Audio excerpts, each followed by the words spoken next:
যে কেসটা বলবো এটাতে তো যেই প্রথম ফোন এসেছিল ওই মেয়েটার মানে মানসীর। এইবারে তো প্রশ্ন করবেন যে মানসী কে। আমি আপনাদের প্রথমেই জানিয়ে দিই যে মানসী খুব বড় একজন পুলিশ অফিসারের মেয়ে ছিল। ওই অফিসারের প্রাণের ভয় ছিল, চারপাশে অনেক সিকিউরিটি থাকতো। মানসী ওর বাবার কাছ থেকে আলাদা থাকতো, আর ও কেন আলাদা থাকতো সেটা একটু পরেই আপনারা জানতে পারবেন। একদিন মানসী হঠাৎ ঘুম থেকে জেগে উঠল সকাল সকাল। ওর মনে হলো যে কিছু একটা হয়ে গেছে, কিছু একটা গন্ডগোল। মানসীর বাড়িতে একটা বডিগার্ডও ছিল, একজন মেডও ছিল। হ্যাঁ, তো মানসী হঠাৎ উঠে পড়ল ঘুম থেকে। ওর মনে হলো যে ঘরের বাইরে দরজার ওপারে কেউ একজন আছে। ও বাইরে গেল, বাইরে গিয়ে একটা বক্স দেখতে পেল। ও বাক্সটা তুলল, সেটা খুলল, আর যখন ভেতরে দেখলো তখন কারোর কেটে নেওয়া মাথার চুল দেখতে পেল। কেটে নেওয়া চুল। ও এটাই চিন্তা করছিল যে এই জিনিসটা কার হতে পারে। তখনই সামনে দেওয়ালে আটকানো একটা আয়নার দিকে ওর নজর গেল, যাতে ও নিজেকেই দেখতে পাচ্ছিল। আর যেই ও নিজের প্রতিবিম্বটা দেখতে পেল, ওর তো মাথা খারাপ হয়ে গেল, কারণ কেউ ওর চুল কেটে নিয়েছিল। কেউ ওর মাথার চুল কেটে নিয়েছিল যখন ও ঘুমিয়েছিল। এবার আপনারাই বলুন, বাড়িতে একটা বডিগার্ড আর একটা মেড ছিল, তাও কেউ বাড়ির মধ্যে ঢুকে ওর মাথার চুল কেটে নিল। হ্যাঁ, আর সেই জিনিসটাকে বাক্সে পুরে পাঠিয়ে দিল। কেউ কিছু দেখতে পায়নি, আর কেউ কিছু জানেও না। কি করে সম্ভব হয় এটা? আর তারপরে যা জানতে পারা গেল সেসব দেখে তো আমরাও হয়রান হয়ে গেছিলাম। আপনারা নিজেরাই দেখুন যে আমরা কেন হয়রান হয়ে গেছিলাম।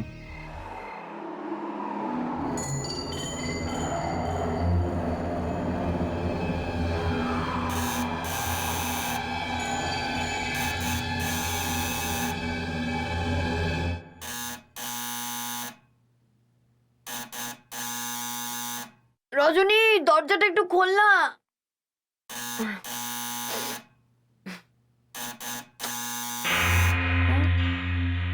ঠিক মতন একটু ঘুমাতেও দেবে না রজনী।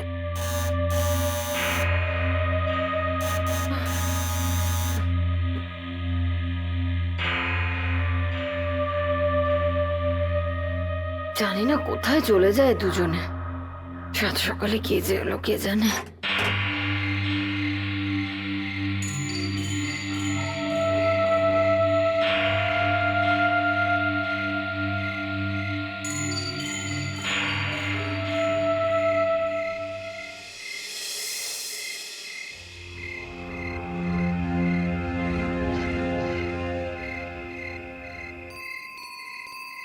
এটা এখানে কে রেখেছে?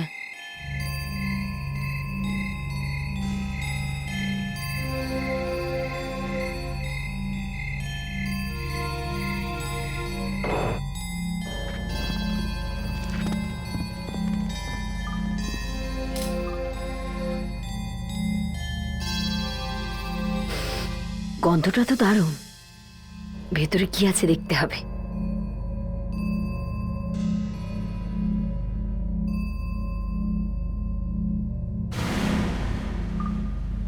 চুল?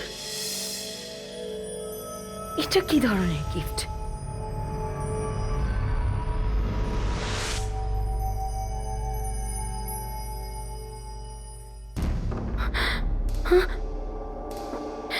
এটা তো আমার রিবন।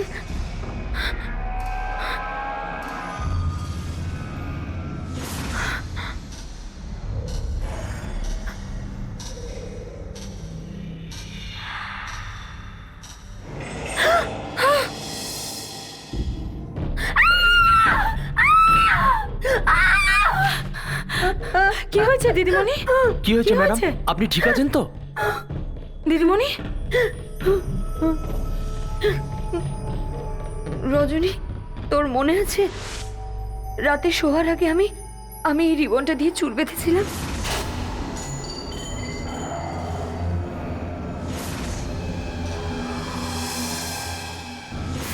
আজ রাতে কেউ আমার ঘরের মধ্যে ঢুকে আমার চুল কেটে দিয়েছে। আর এই বক্সের মধ্যে করে পাঠিয়ে দিয়েছে। কিন্তু এটা হলো কি করে? তুমি বলো না, তুমি আমার বডিগার্ড না, আমি তোমার। ম্যাম এক্ষুনি আপনার বাবাকে ফোন করে ডাকছি। না না, ওনাকে টেনশন দিও না। কিন্তু দিদিমণি, ও ঘরে ঢুকে এলো আর আমরা জানতেও পারলাম না। নিশ্চয়ই খুব সাংঘাতিক লোক হবে দিদিমণি। আগে হ্যাঁ, যেভাবে ঘরের ভেতরে ঢুকে আপনার চুল কেটে দিল, ও তো যা খুশি তাই করতে পারে। দিদিমণি, আমাদের তো এখন সিআইডি কে ডাকা উচিত। তাহলে তুমি বলছো কাল রাতে তোমার ঘরে কেউ ঢুকে তোমার চুলটা কেটে নিল আর এই চুলটাই একটা বাক্স করে পাঠিয়ে দিল? স্যার দরজা তো একদম ঠিকঠাক আছে, আর তালাটাকে নিয়েও কিছু করা হয়নি। স্যার, সমস্ত জানালা ভেতর থেকে বন্ধ করা আছে। আচ্ছা আচ্ছা, ঘরে ঢোকার কি অন্য কোনো রাস্তা আছে? না, শুধু এটাই একটা দরজা। আশ্চর্য ব্যাপার, যেই আসুক না কেন ঘরে ঢুকলো কি করে? তুমি বডিগার্ড, আগে হ্যাঁ, নাক ডাকাও রাতে? মানে মানে শোয়ার সময় আওয়াজ বেরোয় নাক থেকে না কান থেকে? হ্যাঁ, বডিগার্ডের ডিউটি জানো? চোখ বন্ধ করে ঘুমিয়ে থাকো নাকি? হ্যাঁ, স্যার আমি বুঝতে পারিনি কখন ঘুমিয়ে পড়েছিলাম, আর কে কখন ঢুকেছে আমি জানতেও পারিনি। আর তুমিও কিছু দেখোনি, কিছু বুঝতে পারোনি তুমি? না, না। না কেউ কিছু দেখেছে, না কেউ কিছু শুনেছে। স্যার, হ্যাঁ, এটা আবার আত্মা টাত্মার ব্যাপার নয় তো? আরে না না ফেডরিক, কোনো আত্মার চক্কর নেই। আত্মা কি কখনো কাঁচি ধরতে পারে? স্যার, আমার গ্র্যান্ডমাদার না রোজ আত্মা দেখতে পেত। ওনারও কি চুল কেটে নিত? রাত্রিবেলা আসতো আর খুব জোরে হাসতো। তার মানে চুল তো কাটতো না, তাই তো? না স্যার। ব্যাস, তাহলে ঠিক আছে। বাই দ্য ওয়ে মানসী, আপনার এই বডিগার্ড রাখার দরকার কেন পড়লো? হ্যাঁ, অভিজিৎ, মনুর ড্যাডি বলেছে যে বডিগার্ড রাখা জরুরি। মনু? হ্যাঁ মনু, তোমারই নাম তো মনু, তাই না? হ্যাঁ, কিন্তু আপনি কি করে জানলেন? মানসী, এই যে তোমার ড্যাডি আছে না, রিটায়ার্ড অফিসার দেব প্রকাশ, আমার খুব ভালো বন্ধু। তাহলে তো ওনার বাবাকে তাড়াতাড়ি ইনফর্ম করে না দেওয়া উচিত। প্লিজ, এটা করবেন না প্লিজ। কেন? যদি উনি জানতে পারেন যে এসব হয়েছে, তাহলে বাড়িতে গিয়ে ওনার সাথে থাকতে হবে আমার। তার মানে? আপনি তো আমার বাবাকে চেনেন, একটু পুরনো চিন্তা ভাবনার। উনি একদমই চান না যে আমি এখানে একা থাকি। তাই জন্য আমাদের ঝগড়াও হয়েছে এই ব্যাপার নিয়ে। আর গত 2 মাস ধরে আমি ওনার সাথে কথা বলছি না। দেখো মানসী, এটা খুব সিরিয়াস ব্যাপার, আর বাবা মেয়ের মধ্যে ছোটখাটো মনোমালিন্য তো হতেই পারে, কিন্তু যে এটা করেছে হয়তো সে এটা দেখাতে চাইছে যে সে তোমার প্রাণও নিতে পারে, প্রাণে মারতে পারে। বা হয়তো ও তোমার বাবার ওপরে কোনো বদলা নিতে চাইছে। কিরকম বদলা স্যার? ওই আমি অভিজিৎ, মানে আমি তোমায়, চলো মানসী, তোমার জিনিসপত্র গুছিয়ে নাও, আমাদের সাথে চলো, তোমাকে তোমার বাবার সাথেই থাকা উচিত। কিন্তু আমার কথা শোনো মানসী, তোমার জিনিসপত্র গুছিয়ে নিয়ে আমাদের সাথে চলো।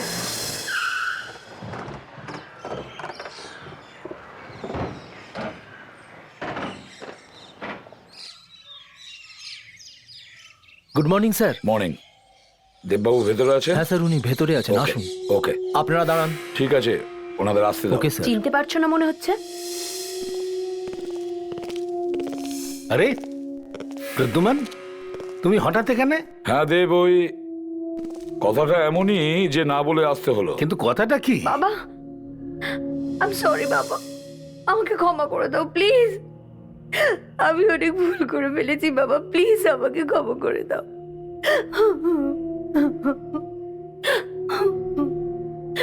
দেখো দেব, ওর জীবনে ঝুঁকি আছে। কাল রাতে ওর ঘরে ঢুকে কেউ ওর চুল কেটে দিয়েছে। কি?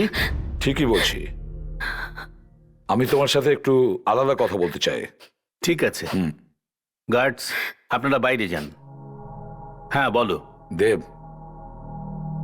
তোমার নতুন মিশনের ব্যাপারে আমি জানি।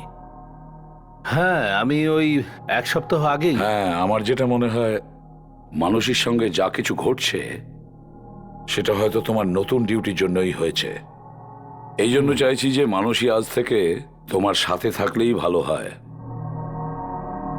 হয়তো তুমি ঠিকই বলছো, মানুষের যেন কিছু না হয়। অভিজিৎ, এর পর থেকে যদি এই ধরনের কেস তুমি ল্যাবে নিয়ে আসো না আরে তাহলে ডক্টর সালুকে আপনি তো অকারণে রাগ করছেন দেখছি। না না, অকারণে কিছুই হচ্ছে না এখানে। ইনফ্যাক্ট আগের কেসে আবার গার্লফ্রেন্ডকে নিয়ে তোমরা যেরকম মজা করেছিলে সেটা আমি এখনো বলিনি। দেখুন, আমরা তো জানতামও না যে আপনার কোনো গার্লফ্রেন্ড আছে। সে তো যখন আমরা ল্যাবে এলাম তখন জানতে পারলাম যে আপনার গার্লফ্রেন্ডও আছে। কি করব, নিজের লোকই তো ধোকা দিয়েছে না। স্যার এই বক্সে যতগুলো আঙুলের ছাপ আছে সব ওই মেয়েটার। শুনে নিয়েছো? স্যার, মানুষই যদি এই বক্সে হাত লাগিয়ে থাকে তাহলে তো ওরই হাতের ছাপ পাওয়া উচিত না? কেন? যে চুল কেটে এই বাক্সে রেখেছে বলতে চাইছো তার আঙুল নেই? না, হতেই তো পারে যে ও গ্লাভস পরেছিল। একটা কথা আমি কিছুতেই বুঝতে পারছি না, যে এত সুন্দর চুল কেউ কাটলো কেন? শালুকে ওসব চুলের ব্যাপার ছাড়ো। দেখো, বাড়িতে অন্য কোনো লোক ঢোকার একটাও চিহ্ন পাওয়া যায়নি। সে যেই হোক, সে হয়তো আগে থেকেই বাড়িতে লুকিয়ে বসেছিল। যেই মানুষই ঘুমিয়ে পড়েছে ওর চুল কেটে নিয়েছে, তারপর এই বক্সে ভরে সেই বক্সটা ওর দরজার সামনে রেখে দিয়ে গেছে। দেখো, আমি এদের এক্ষুনি বলে দিয়েছি যে এই চুলের কেস আজকের পর থেকে আর কখনো আনবে না। আচ্ছা, ওর রাগ এখনো কমেনি নাকি? স্যার হচ্ছিল, কিন্তু আপনি চলে এলেন। আরে আমি স্যার বক্সের ভেতরেও মানুষেরই আঙুলের ছাপ। আগে হ্যাঁ, বক্সের ভেতরেও মানুষের আঙুলের ছাপ আছে, বক্সের ওপরেও মানুষের আঙুলের ছাপ আছে। আর এই সেলোটেপের ওপর? স্যার আপনি জেনেও শকড হবেন যে সেলোটেপেও মানুষের আঙুলের ছাপ রয়েছে। হ্যাঁ। আরে দেখো, যখনই কেউ টেপ লাগায় তখন সেই সেলোটেপটায় তার আঙুলের ছাপ থেকেই যায়। তার মানে এই বাক্সটা বন্ধ করে তার ওপর সেলোটেপটাও মানুষই লাগিয়েছে। এক মিনিট। আপনি বলতে চান যে মানুষই নিজের চুল নিজেই কেটেছে? আরে হ্যাঁ, সেই জন্যই তো বেশি দুঃখ হচ্ছে। এত সুন্দর চুল কেন কাটতে গেল? স্যার, এত ঝামেলা যখন করলো মানুষই, আমার কেমন জানি মনে হচ্ছে ওর মানসিক অবস্থা ঠিক না। হ্যাঁ, হয়তো এই জন্যই ওর বাবা চায় না যে ও একা থাকুক। স্যার, আমার মনে হয় এসব কথা ওর বাবাকে বলে দেওয়া উচিত। হ্যাঁ, আমি এখনই ফোন করছি।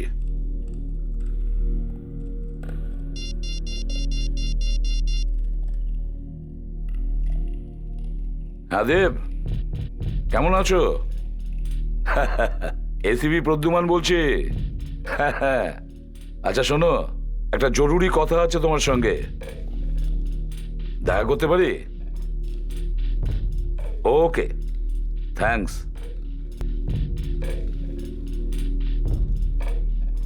Thank you. বুঝে উঠতে পারছি না এখনো আসেনি কেন। ও তো সবসময় ঠিক টাইমে আসে।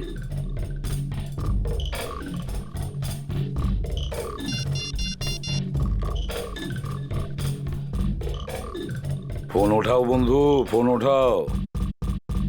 হ্যাঁ দেব, আমি প্রদ্যুমান বলছি। হ্যাঁ, এসিবি প্রদ্যুমান দেব। যা, আরে ফোন কেটে দিল।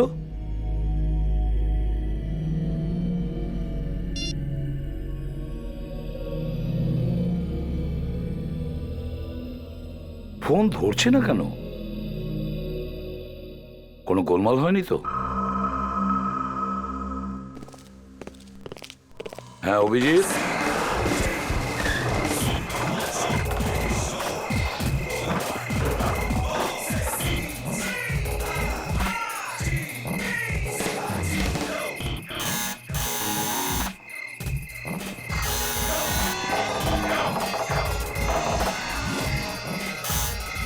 দরজা কেউ খুলছেই না। মনে হচ্ছে কোনো গোলমাল আছে। ভেঙে দিই স্যার দরজা? ভেঙে ফেলো।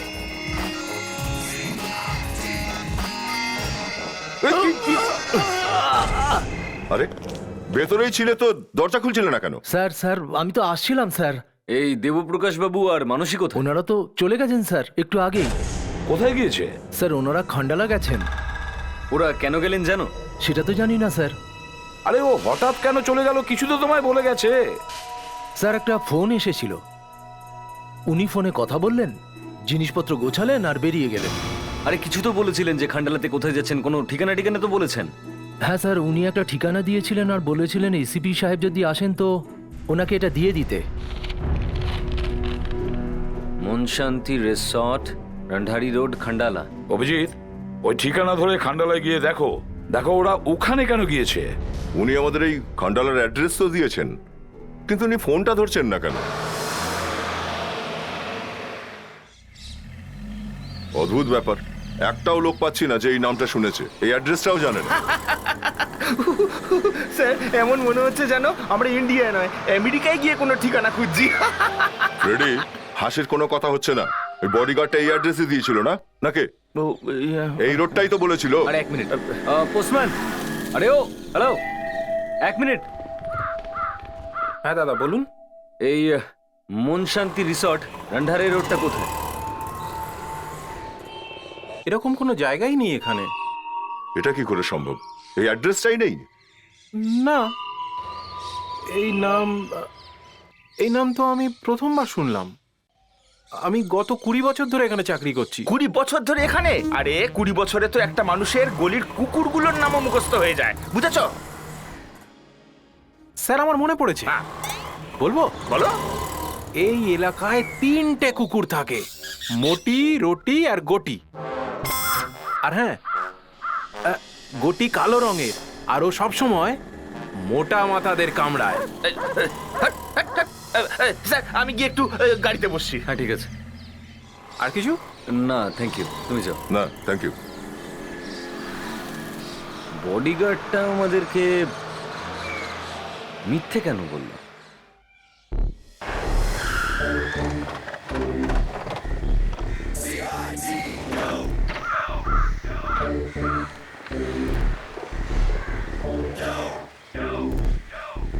দয়া, কোনো কিছু জিজ্ঞেস করার দরকার নেই, তালা ভেঙে ফেলো। স্যার,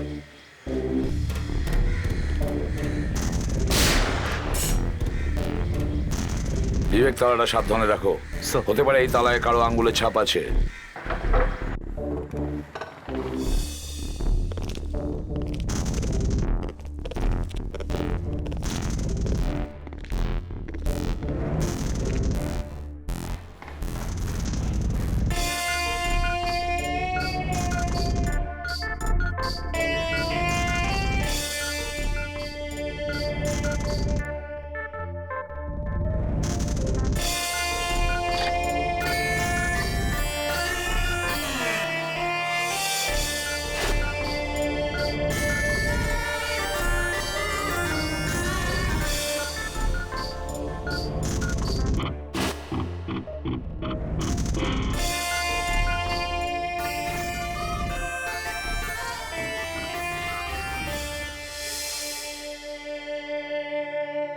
স্যার, হ্যাঁ,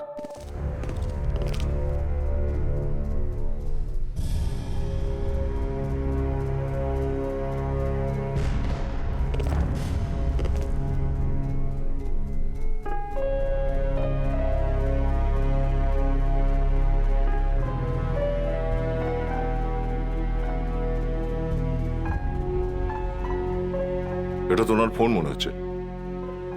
স্যার, যখন আপনি ওনার সঙ্গে কথা বলছিলেন তখন কারোর সঙ্গে ওনার হাতাহাতি হচ্ছিল আর ফোনটা এখানে পড়ে গেছিল। হাতাহাতি হয়েছে নাকি খুন বোঝা যাচ্ছে না, যে ওদের দুজনের মধ্যে কার রক্ত এটা।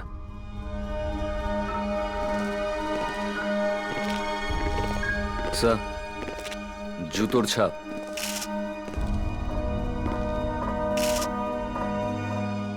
স্যার এটা কোনো মেয়ের জুতোর ছাপ মনে হচ্ছে স্যার। হ্যাঁ, দেখে তো তাই মনে হচ্ছে। স্যার, হুম, আমার মনে হচ্ছে যে বডিগার্ড সুমিত ওই এই সমস্ত কাজকর্ম করেছে। তুমি ঠিক বলেছো বিবেক।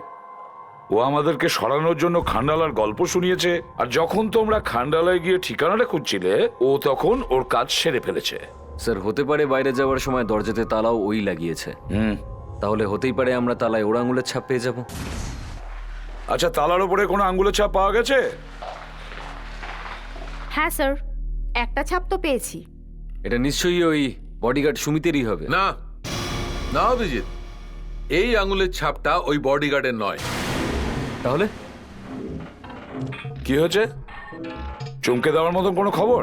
হ্যাঁ স্যার, খবর তো একদম কাঁপিয়ে দেবার মতো। তাহলে কি কোনো আতঙ্কবাদীর ফিঙ্গারপ্রিন্ট তুমি পেয়েছো? না, সেরকম কারো আঙুলের ছাপ তো নয়, কিন্তু তালার ওপর মানুষের ফিঙ্গারপ্রিন্ট আছে।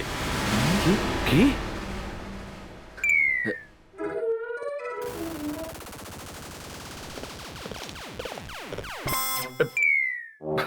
ঝটকা লেগেছে তো? স্যার, তার মানে মানসী সুমিতের সাথে মিলিত আছে? স্যার, নিজের মেয়ে কখনো বাবার ক্ষতি করবে নাকি? মানুষই তার নিজের চুল নিজে কাটে, আর তারপর ওই চুল একটা বাক্সে রেখে ওই বাক্স ও নিজের ঠিকানায় পাঠিয়ে দেয়, আর নিজের বাবার উপরে হামলা করে তাকে কিডন্যাপ করে দিল। এটা হতে পারে না স্যার, একটা মেয়ে তার নিজের বাবার সাথে এরকম করতে পারে? এটা তো ঠিক। আমার তো মনে হচ্ছে এই সব ওই সুমিত করেছে, অথবা সুমিত মানসীকে দিয়ে করিয়েছে। যখন আমরা সুমিতের সঙ্গে কথা বলছিলাম তখন হয়তো ও দুজনকে ভিতরে বেঁধে রেখেছিল আর আমাদেরকে বলেছিল যে খান্ডালা চলে গেছে। একটা কাজ করো অভিজিৎ, দেবের প্রতিবেশীর সঙ্গে দেখা করো, হয়তো কিছু জানা যেতে পারে। স্যার, আচ্ছা, এই যে মানুষই তোমাদের পাশে থাকতো, খুব ভালো বন্ধু ছিল না তোমার? হ্যাঁ। ওর তো ওর বাবার সঙ্গে ঝগড়া হয়েছিল, তাই না? ঝগড়া? হ্যাঁ, তোমার তো জানার কথা। ও একা আলাদা থাকতে চাইছিল, আর ওর বাবা দেবপ্রকাশ বাবু তিনি এটা পছন্দ করতেন না, আর এই ব্যাপারটা নিয়েই ওদের মধ্যে ঝগড়া হয়েছিল। হ্যাঁ, মানসী আর দেবাঙ্কেলের মধ্যে ঝগড়া তো হতেই পারে না, কেননা দেবাঙ্কেল মানসীকে কোনোদিন কোনো কিছুর জন্যই বারণ করেনি। তাহলে তুমি বলতে চাইছো যে মানুষই যদি একা থাকতে চাইতো তাতে ওর বাবার কোনো আপত্তি ছিল না? কখনো না। তার মানে হলো মানুষই আমাদের মিথ্যে বলেছে। কিন্তু স্যার, ব্যাপারটা কি?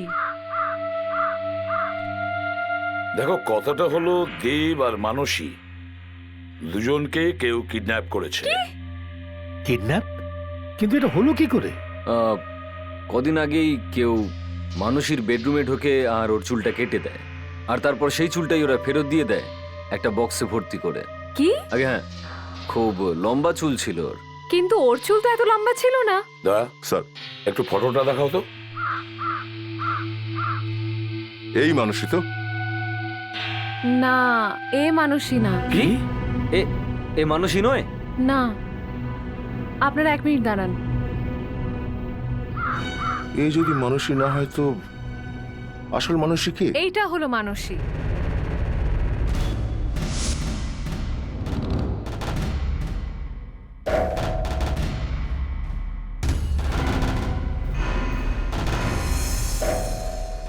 এটা হলো মানসী।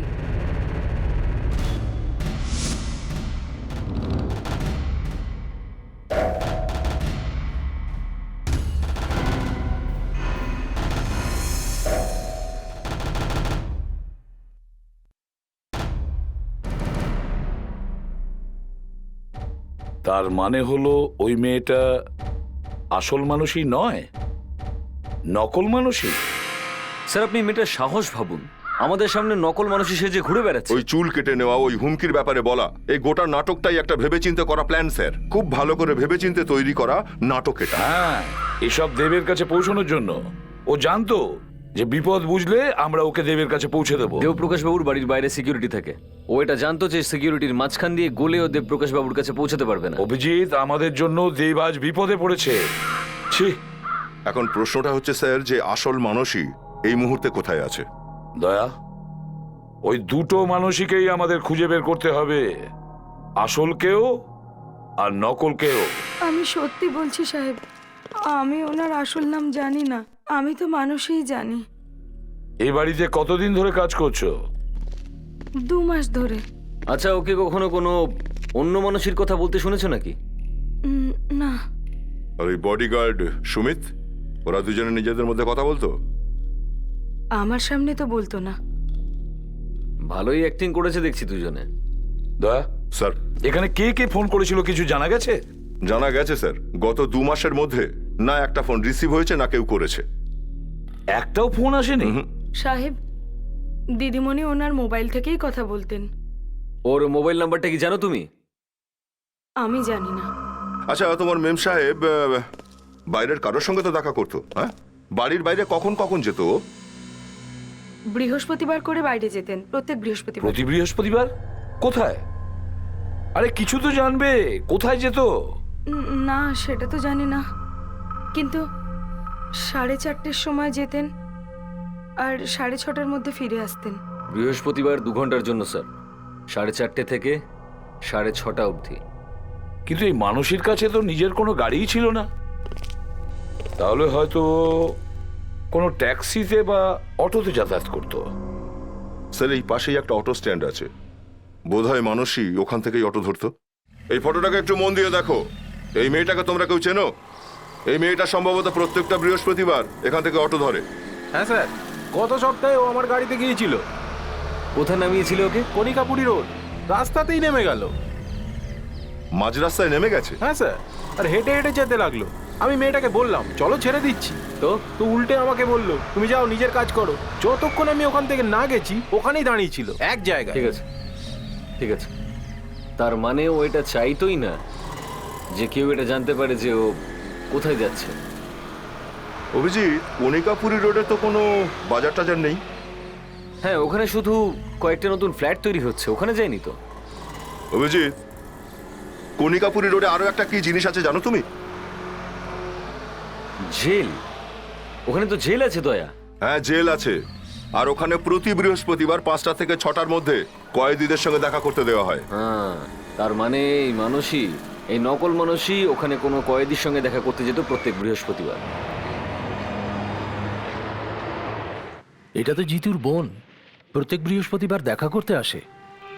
এই জিতু কোথাও ওই কুখ্যাত গুন্ডা আর মার্ডারের তো নয়, যাকে 7 বছর আগে একটা এনকাউন্টারে ধরা হয়েছিল? আগে হ্যাঁ, এ সেই 7 বছর ধরে এখানেই আছে। বোধহয় এসিপি প্রদ্যুমন ওই এনকাউন্টারে ছিলেন। এই এনকাউন্টারে একটা মৃত্যুও হয়েছিল। হ্যাঁ, এই জিতুর বাবারই গুলি লেগেছিল। ও, অভিজিৎ, আমার মনে হয় এসিপি সাহেবের এই বন্ধুটাই ওই এনকাউন্টারে ছিলেন। আর হ্যাঁ, ওনারই গুলিতে জিতুর বাবার মৃত্যু হয়। আচ্ছা, এই নকল মানুষই কি? হ্যাঁ দয়া, আমার মনে হচ্ছে নিজের বাবার মৃত্যুর বদলা নেওয়ার জন্য এসব করছে।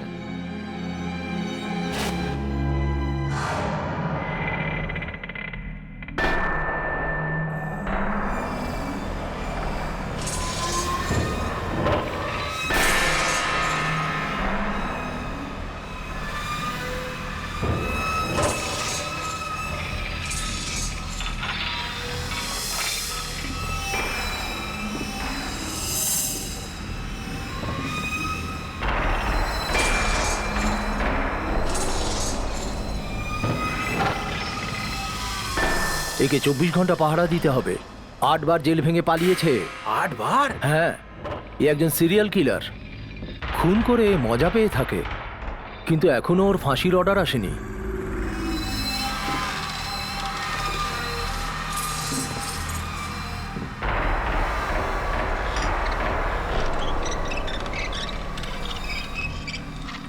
সাবধানে থাকিস জিতু, অনেক লোককে মেরেছে, এবার তোকেও না মেরে দেয়।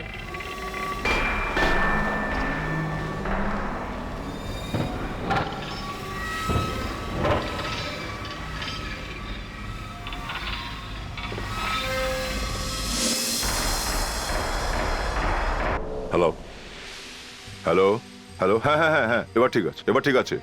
হ্যাঁ, তোমার কথা শোনা যাচ্ছে। মাঝে মধ্যে হ্যাঁ না বলতে থাকবে। ওকে, ইয়া, বাই। স্যার, হ্যাঁ, অভিজিৎ জিতুর লকআপে পৌঁছে গেছে। গুড। এখন শুধু মানুষই আসার অপেক্ষা করছি।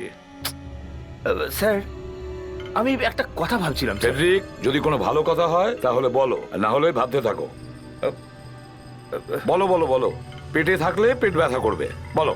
স্যার, আমি এটা বলতে চাইছিলাম যে স্যার, যদি এই মেয়েটা এখানে না আসে তো... আরে তাহলে ফেডরিক আমরা অন্য কিছু করব, কাঁদছো কেন? স্যার, আমি কাঁদছি না, আমি এটা বলতে চাইছিলাম যে স্যার, ওই মেয়েটা যদি এখানে না আসে তাহলে আমাদের কোনো দ্বিতীয় প্ল্যানের ব্যাপারেও তো ভেবে রাখা উচিত স্যার। ফেডরিক, মানুষই প্রতি বৃহস্পতিবার এখানে আসে, তাহলে আজকেও আসবে। হ্যাঁ স্যার, কিন্তু আমি ভালো একজন ডিটেকটিভ বলে আমি এটা বলতে চাই। যদিও এখানে আজ আসে, আমরা চুপচাপ ওকে ফলো করব, আর আসল মানুষই আর ওর বাবার কাছে পৌঁছবো, ঠিক আছে? Yes sir. দয়া, দয়া এসে গেছে।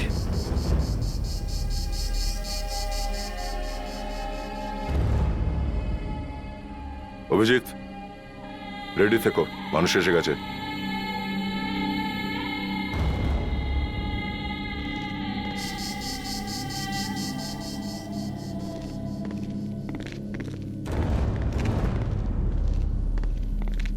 জিতু,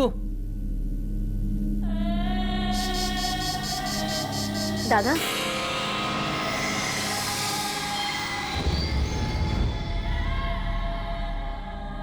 এটা কে? কুখ্যাত খুনি। ওকে দেখলেই তো খুব ভয় লাগে। এ তোমাকে কিছু করবে না তো? কিছু বলতে পারছি না। এই কনস্টেবল আজকে আমাকে একলা ছেড়ে কেন চলে গেল? কাজ হয়েছে কি না? যেরকম আমরা ভেবেছিলাম ঠিক তেমনই হয়েছে। ওদের দুজনকেই আমি আটকে রেখেছি। সিআইডি কোনো টের পায়নি তো? একদমই না। ওরা তো স্বপ্নেও ভাবতে পারবে না যে যে নকল মানুষকে ওরা এত করে বাঁচাতে চাইছে সেই আসল মানুষই আর তার বাবাকে মারতে চলেছে। সাব্বাস আমার বোন, সাব্বাস। তার মানে আজকে রাতে আমরা আমাদের বাবার মৃত্যুর বদলা ওই দেবপ্রকাশের থেকে উসুল করব। হ্যাঁ দাদা, আজকে রাতে আসল মানুষই আর তার বাবার শেষ রাত হবে।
আসুন আসুন এসিপি সাহেব, আপনারই অপেক্ষা করছিলাম। তোমার এই চোখে মুখে যে আনন্দ ফুটে আছে না, সেটা খুব বেশিক্ষণ থাকবে না, বুঝেছো? আপনারা সিআইডির লোকেরা এত ডায়লগ কেন মারেন বলুন তো? চলুন চলুন।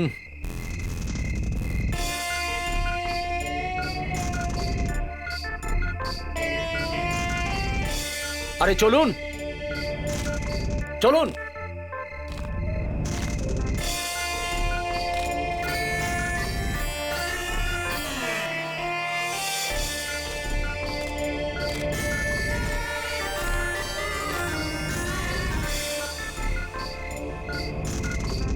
বসুন। ওহো, তো এসে পড়েছেন এসিপি বাবু। আরে আরে, ওনাকে আপ্যায়ন করো। তাহলে এসিপি বাবু, কোথায় আছে আপনার সেই সাহসী অফিসাররা? আপনাকে বাঁচাতে আসবে নাকি? আরে আমার কথা ছাড়ো, তোমার মতো ছোটখাটো মশা তো প্রায়শই আমাদের কামড়ানোর চেষ্টা করে, বুঝেছো? আচ্ছা, আমরা তাহলে মশা? তাও আর বিনা হুলের মশা। এসিপি মচকাবে কিন্তু ভাঙবে না। সুমিত, একটু গিয়ে দেখো এর চামচারা কোথায় আছে। চল ছোটু।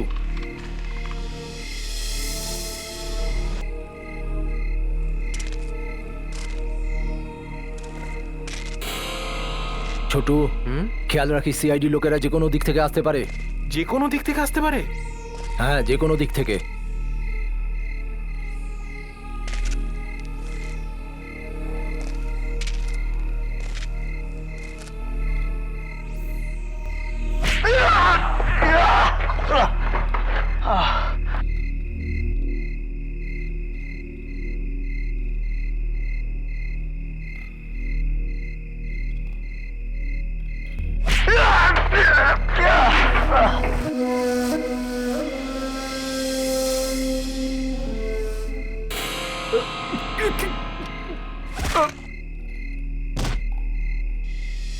ছোটু, ছোটু,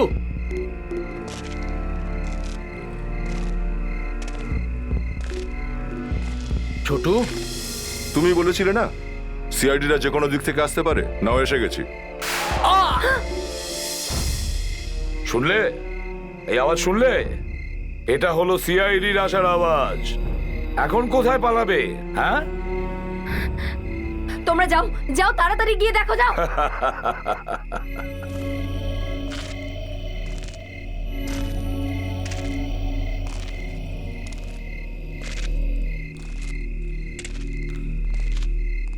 আরে রঘু, কোনো গুলির আওয়াজ শুনেছিস কি?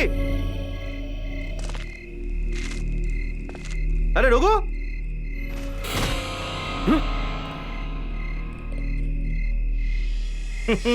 না না, আমি না, মানে এবার আমি বোমের টাইমারটা অন করে দিচ্ছি। আরে তোমার কি মাথা খারাপ হয়ে গেছে? তুমি যদি টাইমার অন করো তাহলে তুমিও তো মরে যাবে। এতটাও বোকা নই আমি। আমি বোমের টাইমারে 60 সেকেন্ড, তার মানে 1 মিনিট এগিয়ে রেখেছি। আমি শুধু বাটনটা টিপবো আর এখান থেকে পালিয়ে যাব।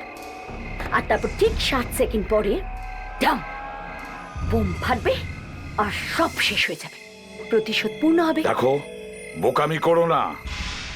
দেখো,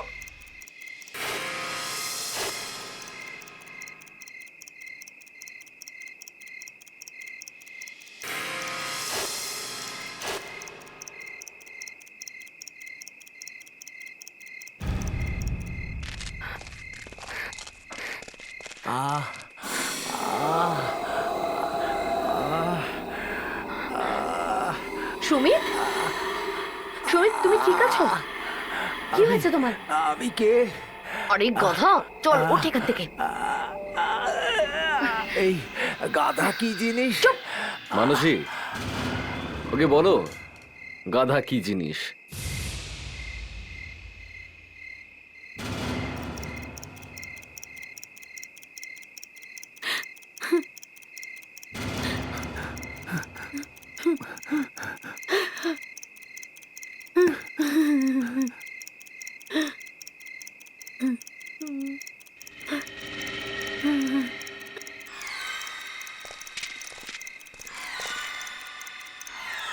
তাড়াতাড়ি দড়ি খোলো।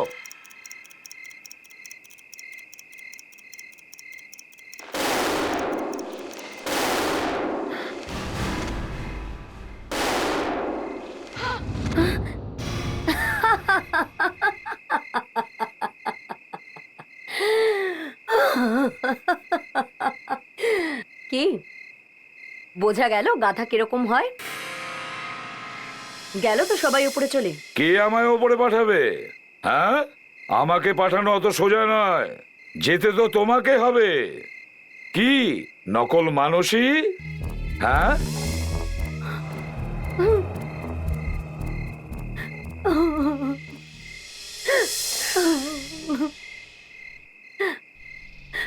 আমি এর উপরে বদলা নিতে চেয়েছিলাম, মেরে ফেলতে চেয়েছিলাম, কিন্তু ওনার কাছে সব সময় এত সিকিউরিটি থাকতো যে আমি কিছুই করতে পারছিলাম না। দেবের কাছে পৌঁছতে পারছিলে না বলে ওর মেয়েকেই শেষকালে টার্গেট করেছিলে? হুম, হ্যাঁ, ওকে কিডন্যাপ করে ওর কাছে পৌঁছানোটা অনেক সহজ ছিল। দেবপ্রকাশ বাবু, যখন এই মেয়েটাকে নিয়ে আমরা আপনার কাছে এলাম তখন কেন বললেন না যে নকল মানসী? আমি এটাই ভাবছিলাম যে আপনারা কোন মেয়েটাকে নিয়ে এলেন। ও তখনই এসে আমাকে জড়িয়ে ধরলো আর ও আমাকে হুমকি দিল। I sorry. যদি কোনো কথা এদের জানা হোক তাহলে তোমার মেয়েকে আমি মেরে ফেলবো। ওকে আমি কিডন্যাপ করে রেখেছি। সেই জন্য আমি ভয় পেয়ে গিয়েছিলাম। আমি ভেবেছিলাম ওরা মানুষের যেন কোনো ক্ষতি না করে। তারপর আপনারা চলে যাবার পর এরা আমাকে অনেক অনেক মেরেছে আর আমাকে বলল গার্ডসদের বাইরে পাঠিয়ে দাও। তারপর মিস্টার বডিগার্ড, এত সিনিয়র অফিসারের গায়ে হাত তোলার সাহস পাও কোত্থেকে তুমি? হ্যাঁ? আমি কিন্তু বডিগার্ড, আমার গায়ে হাত দেবার চেষ্টা করবেন না কিন্তু। চুপ! আমার গায়ে হাত দেবেন না। হ্যাঁ, আমি ওর খুড়তো ভাই, আমরা দুজনে মিলে এই প্ল্যানিংটা করেছিলাম। ও গোটা ফ্যামিলিটাই যুক্ত আছে। হ্যাঁ, আরে গর্ধব কোথাকার, এত কিছু যদি পরীক্ষায় লাগাতিস তাহলে জীবনে কিছু হতে পারতিস। এবার তোরা দুজনও যাবি জেলে। জিতুও ওখানেই আছে। ওখানে জেলে বসে কোনো নতুন প্ল্যান করিস। সারা জীবন জেলে বসে কাটাবি।